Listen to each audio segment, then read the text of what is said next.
16 octobre 2009, 16 octobre 2021. Cela fait 12 ans, jour pour jour, que le président de la République, chef de l'État, Ali Bongo Ondimba, a accédé donc à la magistrature suprême. Ce soir, notre rédaction consacre tout un dossier à ces 12 années auréolées de plusieurs réalisations et actions dans le domaine politique et économique, mais également social que sanitaire. Dans l'élément qui va suivre, Stevie Oyan-Mesui et Rodolphe Eyelemve de la rédaction de Gabon Première reviennent sur les grands chantiers initiés par le président de la République. On regarde. 16 octobre 2009, le Gabon écrit une nouvelle page de son histoire. Ali Bongo Ondimba va succéder à Omar Bongo Ondimba. Dès sa prise de fonction, les lignes vont tout de suite bouger, et ce dans plusieurs domaines.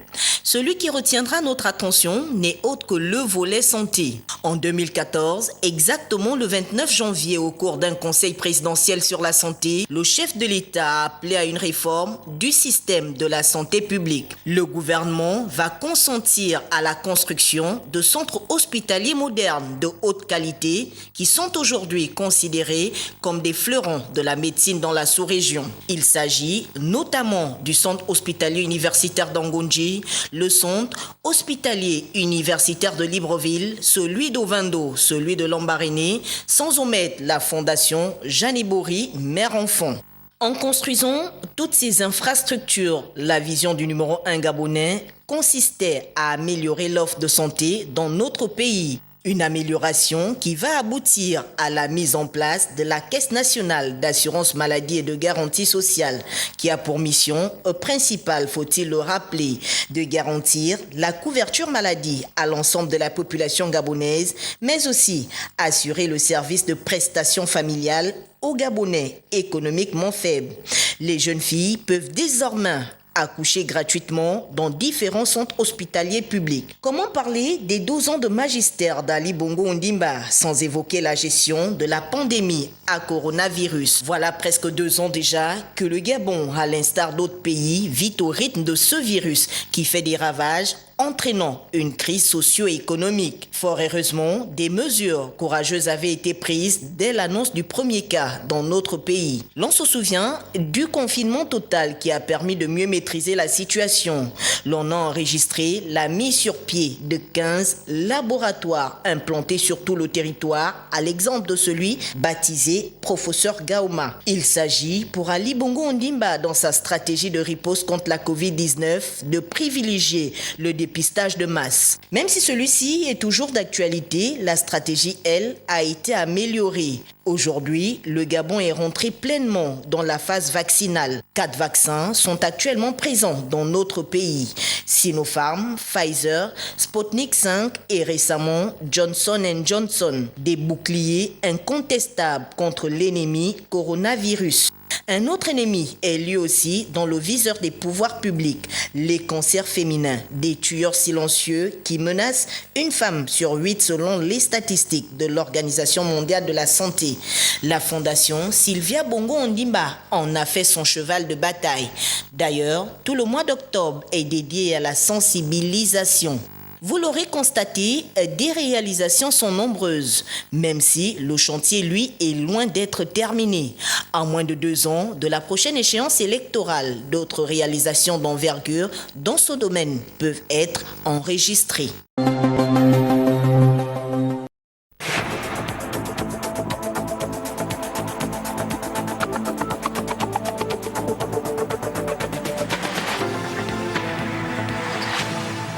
Le port autonome de Pointe-Noire renforce ses capacités opérationnelles par l'acquisition d'un nouveau remorqueur baptisé Ubangui. L'arrivée de ce nouveau remorqueur a coïncidé avec les visites des installations portuaires par les experts des États côtiers de la CESC. Les détails dans ce commentaire de Frost Duclerc Pandungué.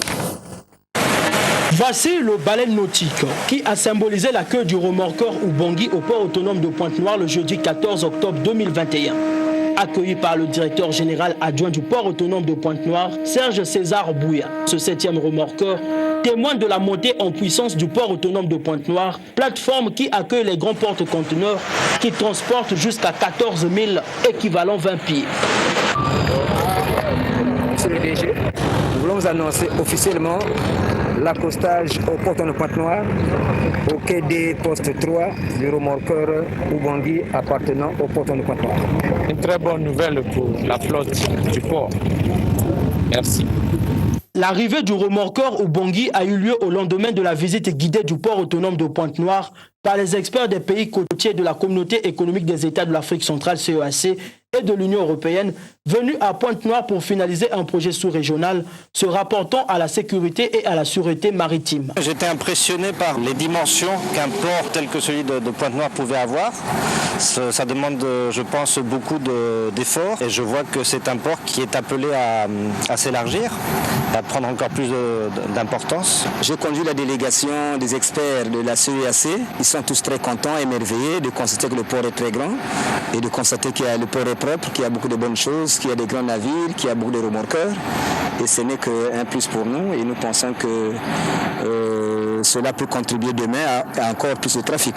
D'un quai à un autre, ces experts des pays côtiers de la CEAC et de l'Union européenne ont bénéficié des explications d'Alain Kwangoulou, directeur des opérations maritimes et commandant du port autonome de Pointe-Noire. Signalant qu'en dehors de la zone des opérations maritimes, les experts de la CEAC et de l'Union européenne ont aussi visité le nouveau siège administratif du port autonome de Pointe-Noire.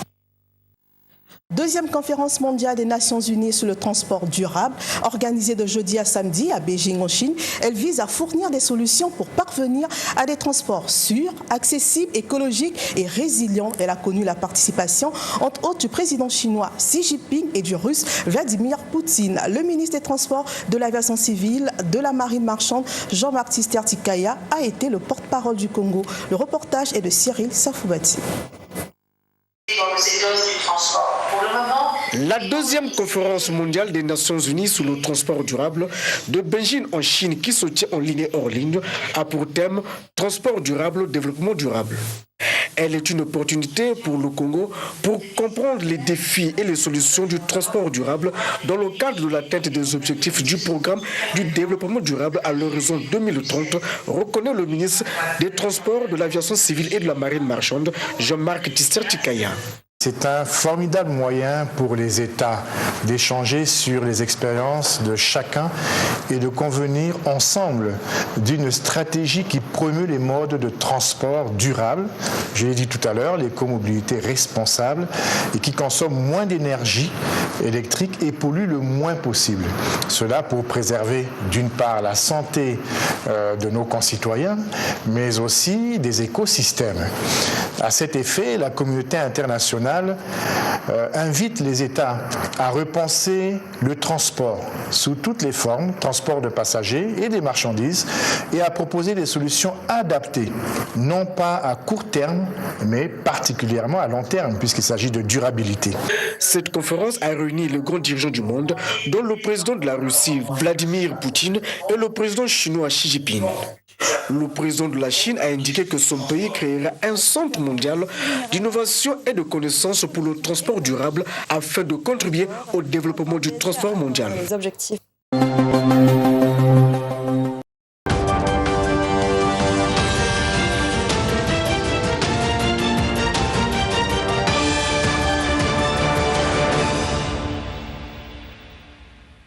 En Conseil des ministres du 13 octobre 2021, le gouvernement a autorisé la mission d'étude et de contrôle des travaux d'aménagement de la plage entre l'aéroport et la localité d'Adonkor. Cette décision marque ainsi le démarrage des travaux du projet d'aménagement de la route des pêches, de la libération des espaces aux dispositions sociales d'accompagnement jusqu'à l'étape actuelle du projet. Le récapitulatif est signé Maxi Agla. Mission d'étude et de contrôle des travaux d'aménagement de la zone située entre l'aéroport de Kadjeoun et la localité d'Adonkor. Ceci entre dans le cadre du projet d'aménagement touristique de la route des pêches, un important projet du président Patrice Talon qui a pour but d'accroître l'offre touristique du Bénin et ainsi impacter positivement l'économie du pays. Pour la réalisation du dit projet, la libération des espaces publics illégalement occupés s'impose. Les personnes concernées désormais dans le tourment, car sommées de dégager des lieux dans un délai déterminé. Mais tel un père attentionné, le président de la République anticipe en prenant des mesures sociales pour faciliter leur réinstallation. À Diegbadi, commune de Ouida, des sites qui sont en cours d'aménagement. Et le gouvernement a décidé d'attribuer une parcelle à chaque ménage, ainsi qu'une aide financière pour marquer ces mesures d'accompagnement social. Les travaux d'aménagement vont enfin démarrer. Une mission d'étude et de contrôle des 10 travaux installés. La zone ciblée à cette étape est la plage entre l'aéroport de Kadjehoun et Adonkor. Ces études intègrent 2 grandes sections des travaux à réaliser et couvrent un linéaire d'environ 13 km. Plusieurs interventions sont prévues au nombre desquelles l'aménagement d'une piste cyclable, d'une promenade piétonne et des points kilométriques incluant des kiosques et des toilettes publiques. Des aménagements routiers, ancienne route de la plage, parking et espaces confortatifs. La constitution d'une réserve foncière destinée à accueillir notamment un parcellaire commercial pour des investissements privés aux fins d'activités de loisirs et de détente. La sauvegarde de la végétation existante et le renforcement de la cocoterie. Le Conseil a autorisé la passation des marchés avec les entreprises qualifiées pour en assurer la maîtrise d'œuvre complète. Le projet d'aménagement touristique de la route des pêches permettra d'assainir et de protéger la bande côtière contre l'érosion et lui redonnera sa beauté naturelle aux fins de promouvoir le tourisme.